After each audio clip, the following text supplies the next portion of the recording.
예레미야 33장 1절에서 3절 말씀 우리 한 목소리로 함께 읽도록 하겠습니다. 하나님의 말씀입니다. 예레미야가 아직 시위대 뜰에 갇혀 있을 때에 여호와의 말씀이 그에게 두 번째로 임하니라. 이르시되 이를 행하시는 여호와, 그것을 만들며 성취하시는 여호와, 그의 이름을 여호와라 하는 이가 이같이 이르시는도다. 너는 내게 부르짖으라. 내가 내게 응답하겠고 내가 알지 못하는 크고 은밀한 일을 내게 보이리라. 아멘. 오늘은 부르짖으라 라는 말씀으로 하나님 앞에 또 우리 영가족들에게 말씀을 함께 대언하고자 합니다. 기도에는 오기가 필요하다고 합니다. 혹시 들어보셨습니까? 어떤 오기가 필요하냐면 끝까지 참아서 인내하고 응답해 줄 때까지 내가 이 자리를 떠나지 않을 거야 라는 그런 억지스러운 오기가 아니라 기대하고 기도하고 기다리면 기적이 일어나서 우리에게 기쁨이 충만하다고 합니다. 우리가 기도를 할 때 우리는 하나님의 응답하심을 어떻게 해야 합니까? 기대해야 합니다. 그 기대하는 마음을 가지고 기도의 자리에 나아가서 기도를 하는 것입니다. 우리가 기도를 했다고 해서 하나님께서 바로 응답해 주십니까? 아닙니다. 하나님의 시간이 필요합니다. 그렇기 때문에 우리는 기다릴 줄 알아야 합니다. 우리가 기다리다 보면은 하나님께서 우리 마음속에 샘솟는 기쁨과 또 즐거움을 허락하여 주시고 마침내는 기적으로 우리의 삶에 기도에 응답을 하신다는 거죠.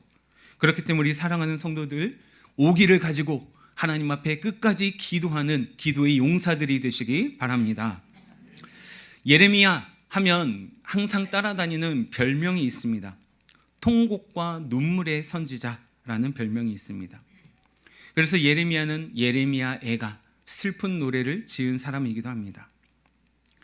그는 정말 힘들고 어려운 하나님의 말씀을 전하는 선지자였습니다.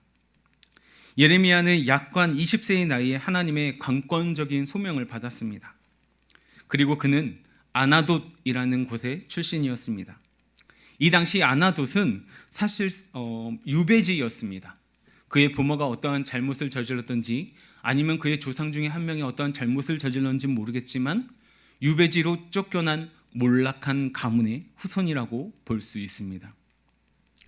그가 소명을 받을 때 그는 나는 아이라 말을 못하고 성격이 소심하다는 핑계를 대면서 하나님의 부름 앞에 극구 부인하고 사양하다가 결국에는 눈물로 이 순종하며 길을 나서게 됩니다.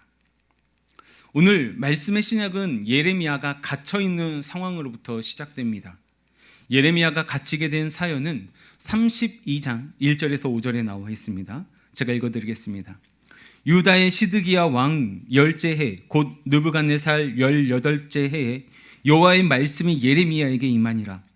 그때 바벨론 군대는 예루살렘을 에워싸고 선지자 예레미야는 유다의 왕의 궁중에 있는 시위대 뜰에 갇혔으니 이는 그가 예언하기를 여호와의 말씀에 보라, 내가 이 성을 바벨론 왕의 손에 넘기리니 그가 차지할 것이며 유다 왕 시드기야는 갈대아인의 손에서 벗어나지 못하고 반드시 바벨론 왕의 손에 넘겨진 바 되리니 입이 입을 대하여 말하고 눈이 서로 볼 것이며 그가 시드기야를 바벨론으로 끌어가리니 시드기야는 내가 돌볼 때까지 거기에 있으리라. 여호와께서 이와 같이 말씀하시니라. 너희가 갈대아인과 싸울지라도 승리하지 못하리라 하셨다 하였더니 유다 왕 시드기야가 이르되 내가 어찌하여 이같이 예언하였느냐 하고 그를 가두었으며더라.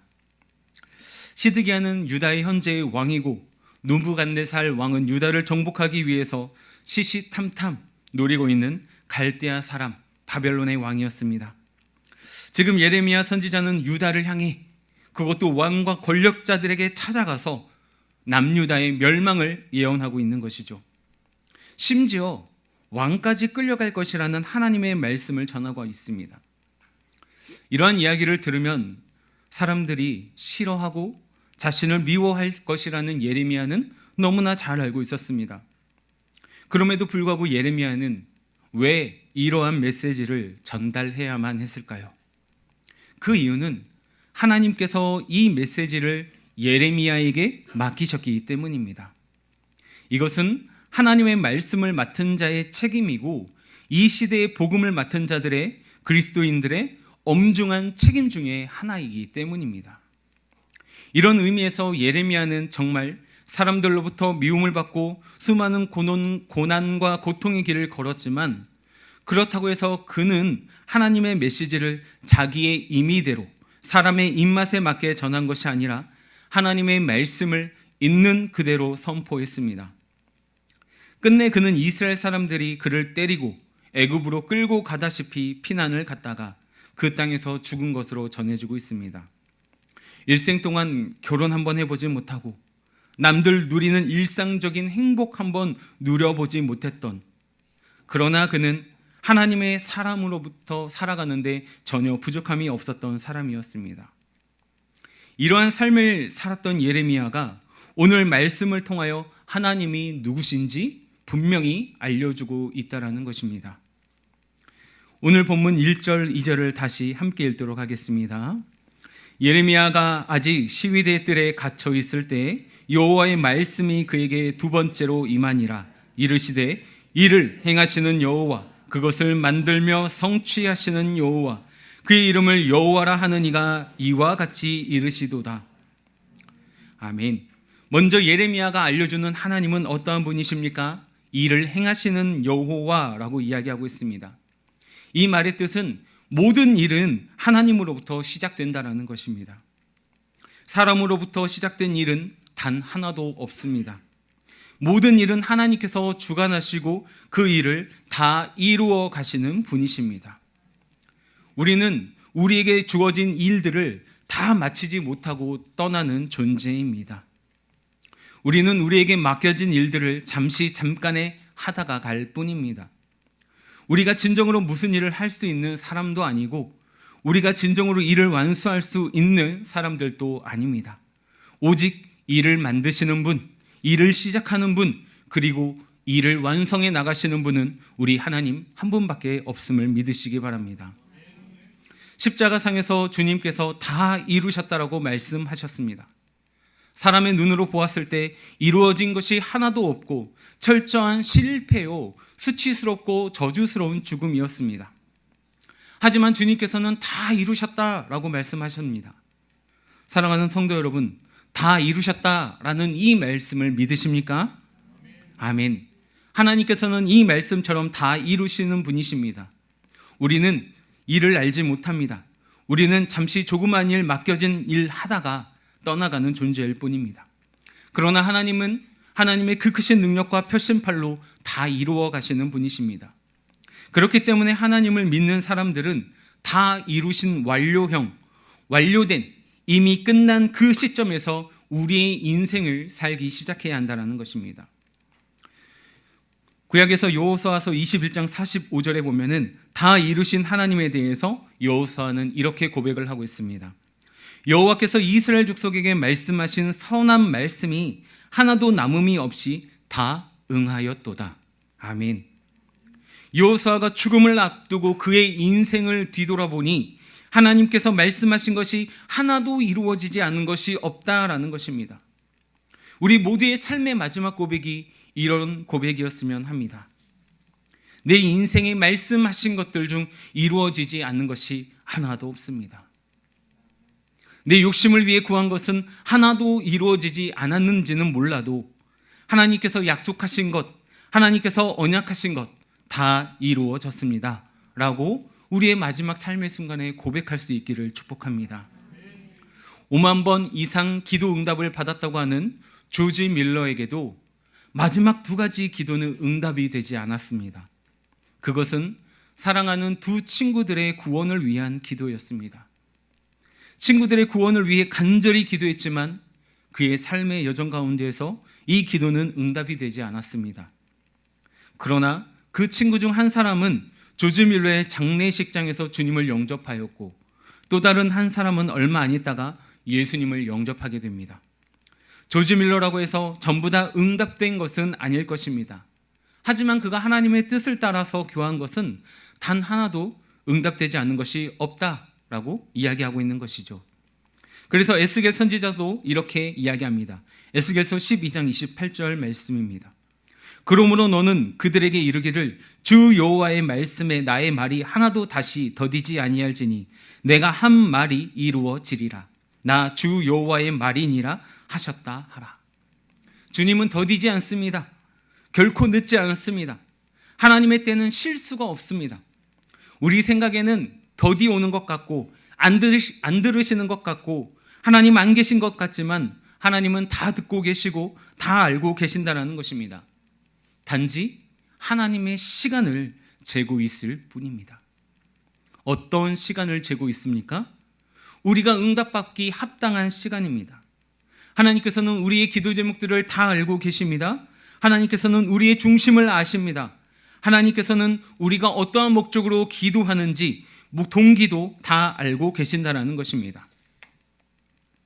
그래서 우리가 하나님께 기도할 때 하나님께서 그 기도를 들으셨다면 다 응답하셨음을 알아야 할 것입니다. 우리 시간의 때 우리가 원하는 그 시점에서는 주님께서 응답하지 않으실지 몰라도 주님께서는 반드시 들으시고 응답하시는 하나님이심을 믿으시기 바랍니다. 그 하나님께서 예레미야를 통해서 우리에게 이렇게 명령하고 계십니다.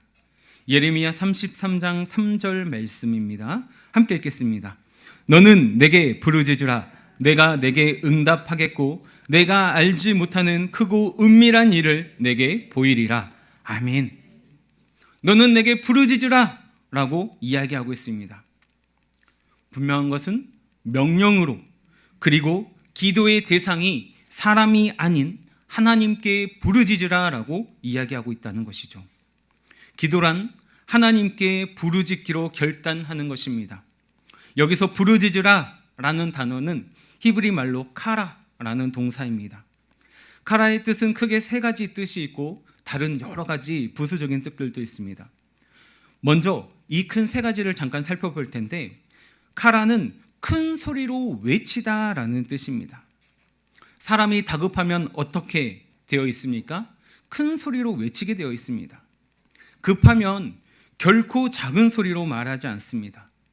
절박하고 급박하기 때문에 큰 소리로 외치는 것이죠.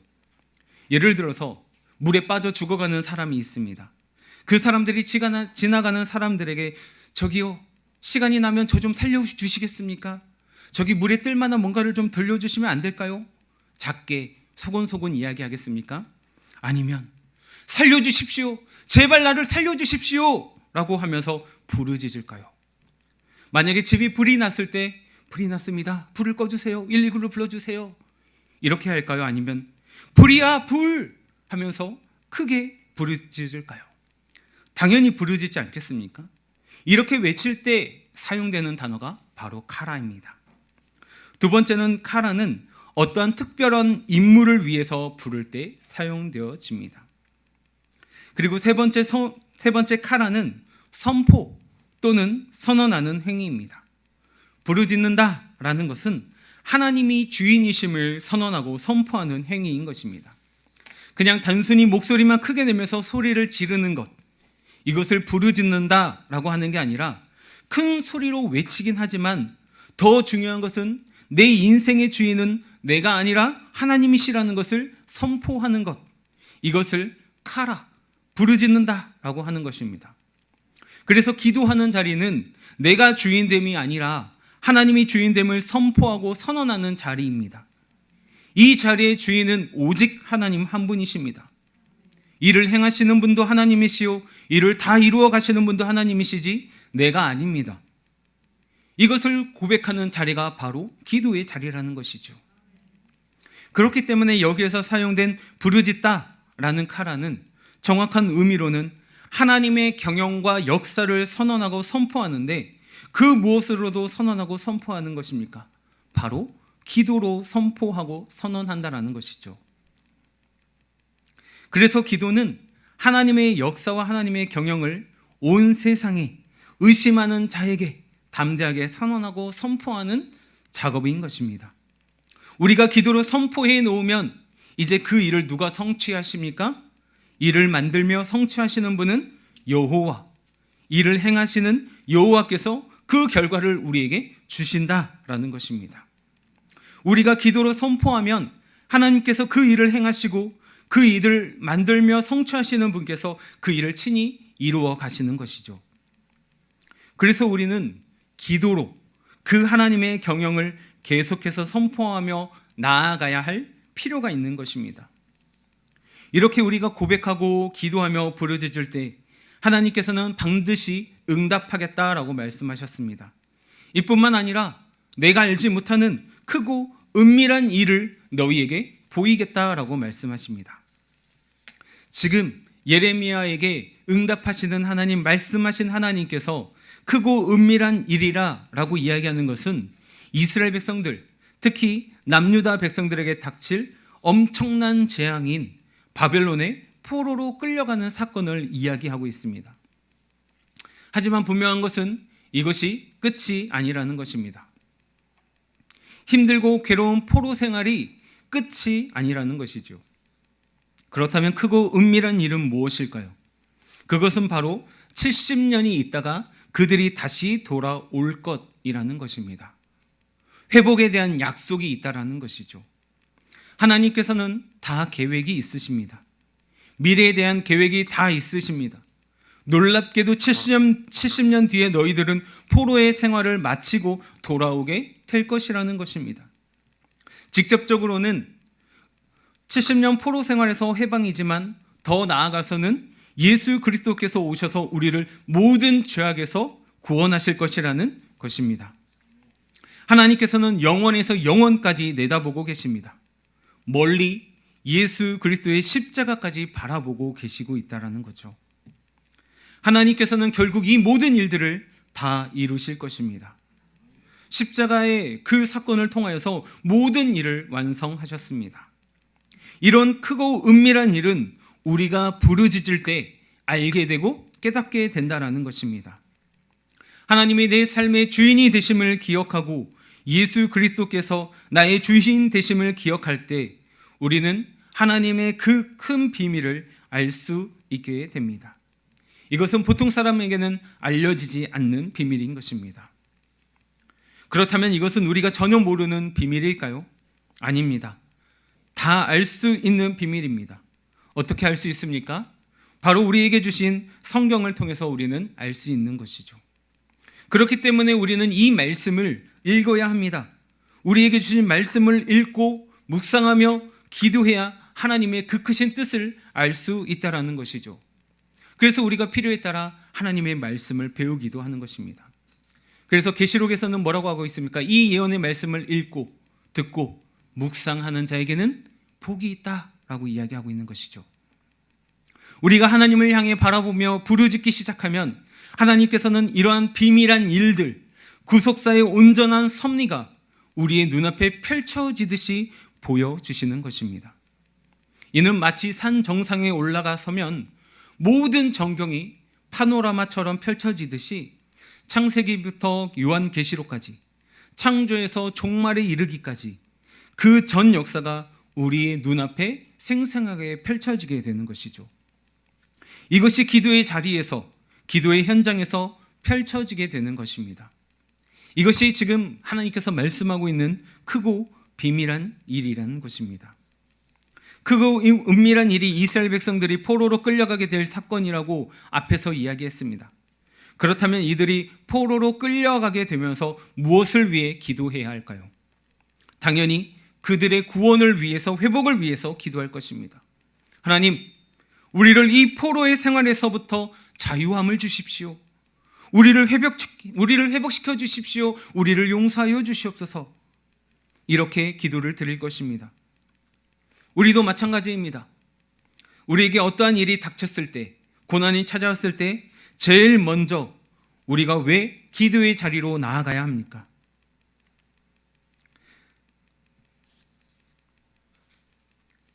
우리에게 닥친 문제를 해결하기 위해서입니다. 이렇게 바벨론의 포로로 끌려간 백성들이 기도할 때 크고 은밀한 일을 발견하게 되는 것이죠. 그것이 무엇입니까?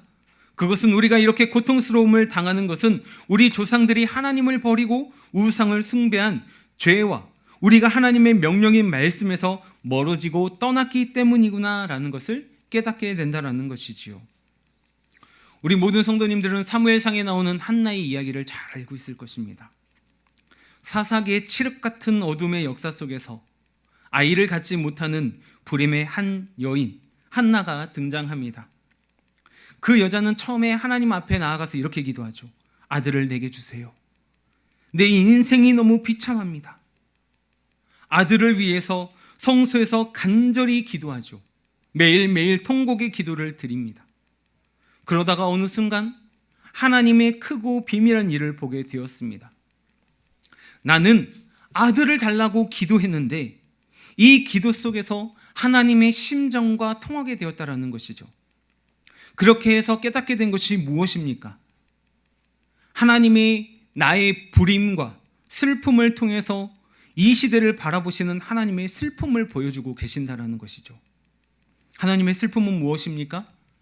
말씀이 끊어진 세상에 하나님의 말씀을 올바르게 전달할 하나님의 말씀의 사람 한 명이 마치 자기의 불임처럼 하나님에게도 그런 말씀의 사람이 없었다는 사실 앞에 직면하게 되는 것이죠. 그러면서 한나의 기도가 바뀌기 시작합니다. 처음에는 하나님 아들을 주세요. 이 고통스러운 현장에서 나를 벗어나게 해주십시오 라고 간절하게 절절하게 부르짖어 기도했던 한나는 이제 어떻게 기도합니까? 하나님, 내게 아들을 주신다면 내가 하나님께 나실인으로 내어놓겠습니다. 평생에 그의 머리에 삭도를 대지 않고 포도주와 독주를 마시지 않게 하며 십체에 가까이 가지 않게 하며 나실인으로서 하나님의 말씀이 끊어진 이 시대에 하나님의 말씀을 오롯이 전달할 하나님의 말씀의 사람으로 내가 내어놓겠습니다 라고 한나가 간절히 부르짖다가 그 크고 비밀한 일을 발견하게 된다는 것이죠. 이렇게 이스라엘 백성들의 기도가 우리를 살려주세요, 우리를 구원해 주세요, 우리를 포로의 시대에서 회복해 하여 주시옵소서라고 기도하다가 그들이 기도의 자리의 본질로 돌아가게 되는 것이죠. 우리가 다시 하나님의 말씀으로 돌아가야겠구나. 이때부터 이스라엘 백성들이 자기 후손들에게 말씀을 읽히기 시작합니다. 말씀을 가르치고 배우게 합니다. 그렇게 해서 만들어진 것이 회당이고 그래서 만들어진 직책이 서기관이라는 직책입니다. 이게 다 포로기 시대에 새롭게 형성된 것들입니다. 이렇게 기도의 자리까지 나아가서 부르짖었는데 왜 이스라엘은 멸망을 당했습니까? 왜 바벨론의 포로로 끌려가게 되었습니까? 얼마나 그들이 악했으면 그랬을까요? 우리의 몸에 어떤 질병이 발생되었을 때 때로는 음식을 잘 먹는 것만으로도 치료가 될 수 있고 잘 쉬는 것으로도 치료가 될 수 있습니다. 또 어떠한 질병은 약을 꾸준하게 복용해야만 나을 수 있는 것도 있습니다. 하지만 진짜 급한 것은 수술해야 합니다. 수술을 해야지만 치료가 되는 것입니다. 이 이스라엘에게 닥친 엄청난 고난은 하나님의 수술에 해당되는 것입니다. 하나님께서 대수술에 들어가는 것이죠. 우리는 수술의 자리까지 가지 않는 삶이 되어야 할 것입니다. 이러한 삶이 되지 않도록 끝까지 기도해야 할 것입니다. 우리가 끝까지 하나님께 부르짖고 돌아오지 않으면 하나님께서는 결국에 수술의 칼을 빼어들게 될 것이고 하나님께서 수술의 칼을 들게 되면 그때는 정말 가차가 없음을 기억하시기 바랍니다. 우리는 왜 말씀대로 기도해야 합니까? 시간이 얼마 남아있지 않기 때문입니다. 그렇게 예레미야의 메시지는 너무나도 단순하고 심플합니다. 너희들 그렇게 살면 망한다. 너희들 그렇게 살다가는 정말 죽는다. 이것이 바로 예레미야가 예레미야서를 통하여서 전하고 있는 핵심 메시지죠. 그런데 사람들은 이 말을 듣기 싫어합니다. 너 지금 돌이키지 않으면 진짜 죽는다. 반드시 멸망한다. 이 말을 여호야긴 왕이 좋아했겠습니까? 어떠한 왕이 나라가 멸망한다는데 자신이 포로로 끌려간다는데 이 메시지를 듣는 사람은 얼마나 기분이 나쁠까요? 하지만 이 말을 들었었다면 어떻게 되었을까요? 적어도 쇠사슬에 묶여 끌려가는 참혹한 일은 당하지 않았을 것입니다. 그럼에도 불구하고 우리가 기억해야 할 것은 바벨론의 포로 생활이 끝이 아니라 하나님께서 회복시켜주는 때가 있다라는 겁니다. 우리 예레미야 29장 12절에서 14절 말씀 한번 찾아서 함께 읽어볼까요? 예레미야 29장 12절에서 14절 말씀입니다. 함께 읽겠습니다. 너희가 내게 부르짖으며 내게 와서 기도하면 내가 너희들의 기도를 들을 것이요 너희가 온 마음으로 나를 구하면 나를 찾을 것이요 나를 만나리라. 이것은 여호와의 말씀이니라. 나는 너희들을 만날 것이며 너희를 포로된 중에서 다시 돌아오게 하되 내가 쫓아보내었던 나라들과 모든 곳에서 모아 사로잡혀 떠났던 그곳으로 돌아오게 하리라. 이것은 여호와의 말씀이니라. 아멘. 하나님께서 이 말씀을 통해서 우리에게 약속하고 계신다라는 것이죠. 절망 가운데서도, 칠흑 같은 어두운 상황 가운데서도, 고통의 삶의 순간 가운데서도 하나님은 항상 우리에게 희망의 약속을 하고 있다라는 것입니다. 그런데 이 약속을 성취하고 경험하기 위해서는 반드시 조건이 있습니다. 그것은 바로 기도입니다. 너희가 내게 부르짖으며 내게 와서 기도하면 내가 그곳으로 돌아오게 하리라. 사랑하는 영가족 여러분, 지금 고통 가운데 계십니까? 환난 가운데 있으십니까? 애통함 가운데 있으십니까? 그렇다면 감사하시기 바랍니다. 왜냐하면 지금이 바로 부르짖으며 기도할 때이고 그 기도를 통해서 하나님께서 우리에게 크고 은밀한 일을 보이고 알려주시기 위해서, 우리에게 하나님의 역사를 나타내 주시기 위해서 우리를 지금 기도의 자리로 초청하고 있기 때문입니다. 꼭 우리에게 닥친 어려움과 환난 때문이 아니더라도 하나님께서는 오늘날 우리의 삶 가운데 기도의 자리로 여전히 인도하고 계신다는 것이죠. 우리를 부르신 그 기도의 현장으로 나아가 기도로 이 땅을 경영해 나아가시는 하나님의 원칙과 질서에 순종하는 은혜가 있길 축복합니다. 마지막으로 아주 유명한 말이 있죠. 사람이 일을 하면 사람이 일할 뿐이지만 사람이 기도하면 하나님이 일하기 시작한다. 믿으십니까? 오늘 하루 하나님의 그 은혜의 보좌를 움직일 수 있는 간절한 기도가, 부르짖음이 있는 은혜의 시간, 축복의 시간이 되시길 소원합니다.